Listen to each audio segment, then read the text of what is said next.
September 1918. American forces advance through German trenches near the Meuse-Argonne. A soldier carrying a pump-action shotgun encounters 6 German infantrymen in a communication trench at a distance of less than 10 meters. He fires 6 times in under 3 seconds. All 6 men go down. None survives their wounds. Within 2 weeks, the German government filed a formal diplomatic protest with the United States Department of State, claiming the weapon violates the laws of war. The complaint specifically demands that any American soldier captured carrying a shotgun be executed as a war criminal.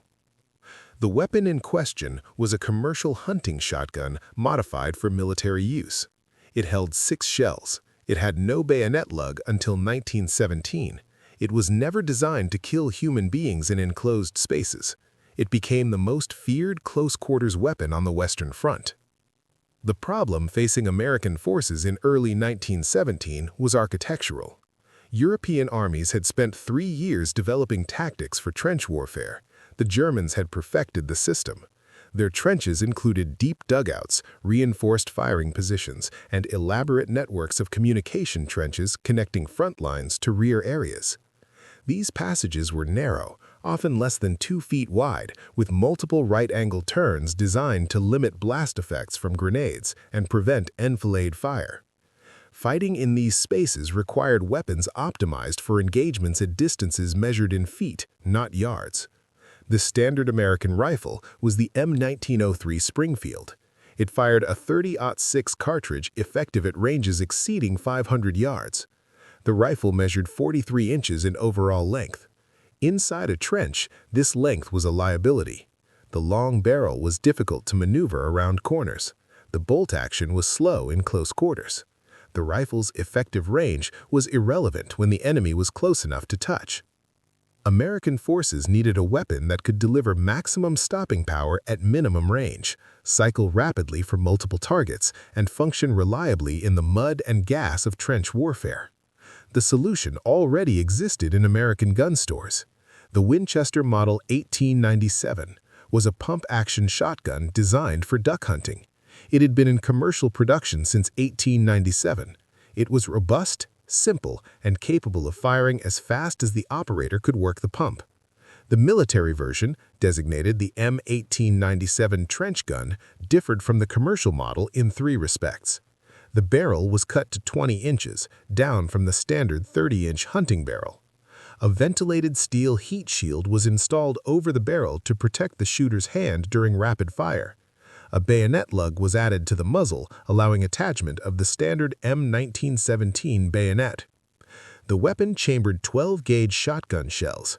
Each shell contained 9.32 caliber lead balls, called buckshot, loaded over a powder charge that generated approximately 1,200 feet per second muzzle velocity.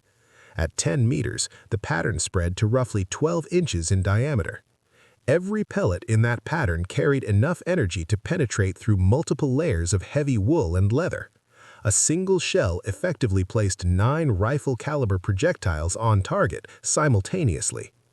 The tubular magazine beneath the barrel held 5 shells. 1 additional shell could be chambered, bringing the total capacity to 6 rounds. The pump action allowed the shooter to fire, eject the spent hull, and chamber a fresh round in approximately half a second. An experienced operator could empty the weapon in under 3 seconds. Testing began at Aberdeen Proving Ground in Maryland during the summer of 1917. Soldiers were timed firing at man-sized targets placed at distances from 5 to 20 meters in simulated trench scenarios. The results exceeded expectations. At 10 meters, hit probability approached 100%. The spread pattern meant precise aim was unnecessary. Pointing in the general direction of the target was sufficient. At ranges below 5 meters, multiple pellets would strike the same target zone, creating wounds that were invariably fatal. The weapon functioned reliably after being submerged in mud, exposed to rain, and fired continuously until the barrel glowed red. The pump action had fewer moving parts than semi-automatic designs and required no gas system that could foul from sustained fire. Production orders were placed in August 1917. Winchester delivered approximately 20,000 M1897 trench guns to the Army before the armistice. The weapons were issued to troops designated for trench assault operations, typically at the rate of 1 shotgun per infantry squad. Soldiers selected to carry the weapon were chosen for physical strength and aggression. The shotgun required more rounds of ammunition than a rifle for equivalent sustained fire, meaning the carrier needed to move with additional weight. The recoil from 12-gauge shells was substantial, requiring robust physical conditioning to manage during extended engagements. First combat use occurred in June 1918 during the Battle of Belleau Wood. Marine Corps units advancing through German positions reported that the shotgun was devastatingly effective at clearing machine gun nests and fortified positions. German troops who survived initial contact with shotgun-armed Americans began surrendering immediately upon seeing the weapon. After-action reports noted multiple instances of German soldiers refusing to fight once a shotgun appeared, even when they outnumbered the American force. The psychological impact equaled the physical effect. The sound of a pump-action shotgun cycling in a confined trench was distinctive and terrifying.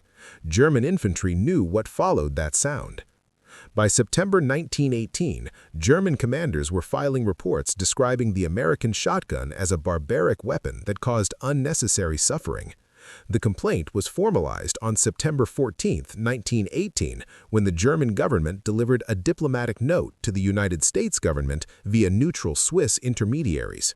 The protest claimed that shotguns violated the Hague Convention prohibition against weapons calculated to cause unnecessary suffering. Germany demanded that the United States cease using shotguns and threatened to execute any captured American soldier found carrying one. The American response, delivered by Secretary of State Robert Lansing, rejected the complaint entirely. The response noted that Germany had introduced poison gas, flamethrowers, and serrated bayonets, none of which had prompted American threats of reprisal executions. The response concluded by stating that if Germany executed American prisoners for carrying lawful weapons, the United States would respond with identical treatment of German prisoners. Germany did not execute any captured Americans for carrying shotguns. The diplomatic protest was quietly abandoned. The British used shotguns in limited numbers, but never adopted them as standard weapons. British shotguns were primarily commercial sporting arms purchased privately by officers. No standardized military model was developed. The French showed minimal interest. French doctrine emphasized the rifle and bayonet for trench assault. The Canadians used shotguns acquired through American supply channels, but in smaller quantities than American forces. German forces never adopted combat shotguns. German military doctrine considered shotguns to be hunting implements, not military weapons. This doctrinal rigidity persisted despite clear evidence of effectiveness. When German forces captured American shotguns, they were typically sent to rear areas for evaluation, rather than issued to frontline troops. There were limitations. The effective range of buckshot was approximately 40 meters maximum, and the practical combat range was closer to 20 meters. Beyond this distance, pellet spread became too wide to ensure hits, and individual pellet energy dropped below reliable stopping power. The weapon was useless for engaging targets across no man's land or in any scenario requiring precision fire beyond close quarters. Ammunition consumption was high. Each shotgun shell was significantly larger and heavier than a rifle cartridge. Soldiers carrying shotguns typically carried between 25 and 30 shells total, compared to 100 or more rifle rounds carried by standard infantry. This limited sustained fire capability. The pump action, while reliable, required proper technique. Soldiers who short-stroked the pump action could fail to fully chamber a round or fully eject a spent case, causing malfunctions. Training emphasized aggressive, complete pump strokes regardless of stress or fatigue. The most significant limitation was logistical. Shotgun shells were not standardized across Allied forces. American 12-gauge shells were not interchangeable with British shotgun ammunition, though both were nominally 12-gauge. Differences in chamber length and pressure specifications meant that mixing ammunition types could cause malfunctions or weapon damage. American forces required dedicated supply chains for shotgun ammunition separate from rifle cartridge logistics. This complexity limited how widely shotguns could be distributed. After the armistice, most M1897 trench guns were returned to American arsenals. Many were converted back to sporting configuration by reinstalling longer barrels and removing military features. Others were stored in military depots and later reissued during World War II for use in the Pacific Theater, where close-quarters jungle fighting replicated the conditions that made the weapon effective in French trenches. The weapon saw service again in Korea and Vietnam, always in the same role: close-range shock weapon for clearing confined spaces. The German diplomatic complaint of September 1918 was the only formal protest ever filed against American use of shotguns in warfare. No subsequent conflict produced similar objections. The complaint itself revealed more about German military psychology than about the weapon.